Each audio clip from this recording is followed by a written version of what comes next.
सभी आध्यात्मिक जिज्ञासुओं का स्वागत है। कबीर बीजक रैमणी भाग 7। आज का विषय है संसार प्रकृति पुरुषमय हैं। कबीर साहिब यही समझाना चाहते हैं। ब्रह्मा को दीनो ब्रह्मांडा, सप्तद्वीप पुहुमी नौखंडा।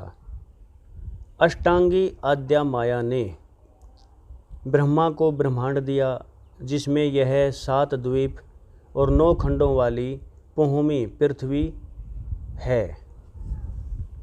सत्य सत्य कही विष्णु दृढ़ाई, 3 लोकमा राखिन जाई। उस आद्या प्रकृति ने विष्णु को सत्यवादी पाया और उसकी प्रशंसा में 3 लोक में उसको स्थान दिया, स्वर्ग में स्थान दिया। लिंग रूप तब शंकर कीन्या, धरती खिली रसातल दीन्या। तब शंकर ने अपना लिंग रूप बनाकर उसे पृथ्वी में गाड़ दिया। वह रसातल में पृथ्वी के निचले हिस्से तक चला गया। तब अष्टंगी रची कुमारी, 3 लोक मोहा सब झारी। तब अष्टंगी माया ने 3 कुमारी रची, सरस्वती, लक्ष्मी और सती। 3 लोक मोहा, इन्हें देखकर तीनों लोकों के ब्रह्मा विष्णु शंकर मोहित हो गए। द्वितीया नाम पार्वती को भयऊ। दूसरे जन्म में, द्वितीया मतलब दूसरे जन्म में, सती के जलकर मरने के पश्चात पार्वती बनी। पार्वती शंकर के साथ, लक्ष्मी विष्णु जी के साथ और सरस्वती ब्रह्मा जी के साथ पत्नी बनकर रही। तप करते शंकर कह दिएऊ, और पार्वती को तपस्या में लीन शंकर जी को दे दिया। एक ही पुरुष एक है नारी, ताते रची खानी बहुचारी। एक पुरुष रूप चेतन कोटि है, एक नारी रूप प्रकृति कोटि है। इन्हीं नर्मदा से चारों खानियों की रचना हुई है। सर्वन बरवन देव ओ दासा, रज सत तम गुण धरती आकाशा।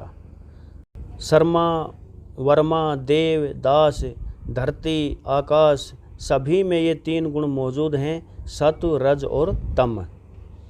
एक अंड ओंकार ते सब जग भया पसार।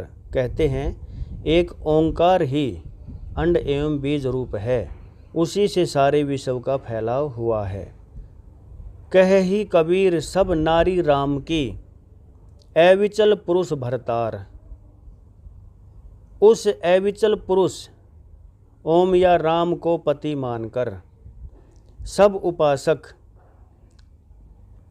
उपासक लोग उसकी पत्नी बन रहे हैं। कह ही कबीर सब नारी राम की, अविचल पुरुष भरतार। ये सब उपासक लोग अविचल राम या ओम को पति मानकर सब उसकी पत्नी बन रहे हैं। कबीर साहिब सृष्टि का नए सिरे से उत्पन्न होने का खंडन करते हैं और कबीर बीजक रैमणी भाग 4 में भी प्रश्नवाचक चौपाइयाँ कहकर खुद उत्तर देते हैं। तहिया होते पवन नहीं पानी, तहिया सृष्टि कौन उत्पानी। अर्थात जड़ चेतन स्वयंभू एवं अनादि हैं, ये कभी बने ही नहीं, शुरू से ऐसे ही हैं।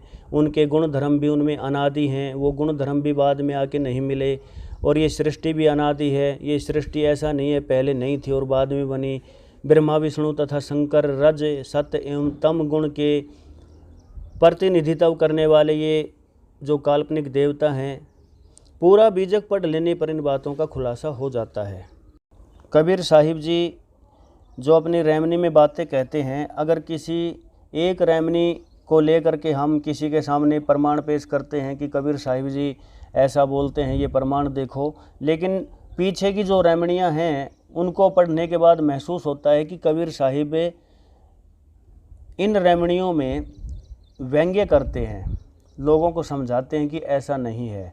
तो ये जो अभी हमने रैमनी पढ़ी है, इनमें कबीर साहिब केवल यही बात बताते हैं कि ये जो सृष्टि है ये पहले से ही है, ये बाद में नहीं रची गई, ऐसा नहीं है पहले सब कुछ शून्य था। और जो ये 3 गुण है सत्व रज और तम, इन तीनों गुणों के प्रतिनिधि जो हैं ब्रह्मा विष्णु और महेश, ये सदा से मौजूद है, ऐसा नहीं है कि ये बाद में बने, बाद में कहीं से बाहर आ गए। ये सत्व रज तम ब्रह्मा विष्णु महेश, ये जो हमने नाम रखे हैं, ये सारे जो गुण हैं ये पहले से ही इस सृष्टि में मौजूद हैं। ये सृष्टि अनादि है, मतलब शुरू से ही है, पहले ऐसा नहीं था कि ये बाद में बनी है। आज बस इतना ही कहना था। धन्यवाद दोस्तों।